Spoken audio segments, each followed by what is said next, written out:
La fille du gouverneur cache son visage en portant un casque à l'école pour trouver le vrai amour. Tout commence un lundi matin, sous un ciel de plomb qui déverse une fine bruine sur la cour de l'Université Royale Institution. C'est une rentrée comme les autres, du moins en apparence.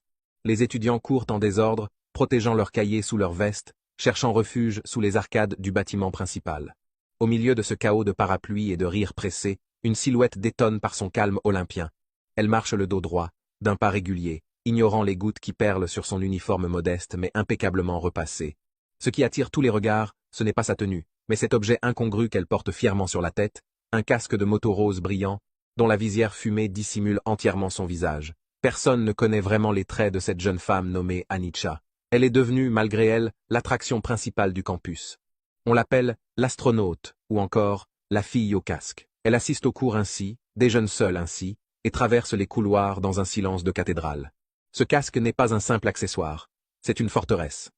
Autour d'elle, les rumeurs fleurissent comme des mauvaises herbes. Certains murmurent qu'elle cache une cicatrice atroce, fruit d'un accident passé. D'autres, plus cruels, affirment qu'elle est d'une laideur insoutenable ou qu'elle souffre d'une timidité maladive. Pourtant, Anicca ne semble rien entendre. Elle observe le monde à travers son écran de plastique, silencieuse, intelligente, telle une observatrice venue d'une autre planète. Face à ce mystère, la haine et la jalousie ne tardent pas à s'organiser. Gladys est l'antithèse parfaite d'Anicca. Fille d'un homme influent, riche, belle et arrogante, elle règne sur l'université comme sur un royaume personnel. Toujours flanquée de ses deux ombres, Jennifer et Amélie, elle ne supporte pas l'existence même de ce casque rose. Pour Gladys, le silence d'Anicca est une insulte à son propre pouvoir, une provocation silencieuse qu'elle se jure de briser. Chaque rencontre dans les couloirs est une occasion de déverser son venin. Jennifer ricane sur le passage de « l'astronaute », tandis qu'Amélie lance des remarques cinglantes sur la pauvreté manifeste de ses chaussures.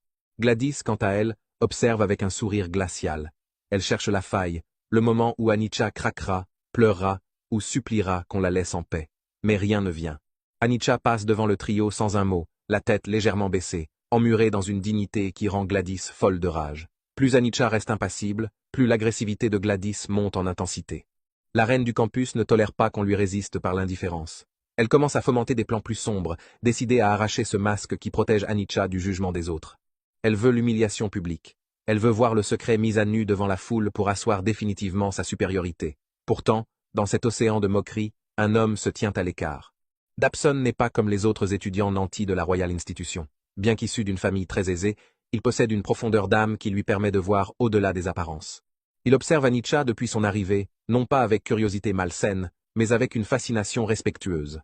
Il remarque la grâce de ses mouvements, la paix étrange qui émane d'elle malgré les tempêtes de haine qu'elle traverse quotidiennement. Là où les autres voient un objet de dérision, Dabson pressent une histoire de courage. Un après-midi, alors que la pluie matinale a laissé place à un soleil voilé, il décide de franchir la distance. Il trouve Anicca assise sous le vieux manguier, à l'arrière des bâtiments. C'est un lieu délaissé par les étudiants branchés, un havre de paix, où le vent fait bruisser les feuilles sombres. Anicca est là, immobile, le casque tourné vers l'horizon comme si elle attendait un signal lointain. Dabson s'approche lentement, pour ne pas l'effrayer.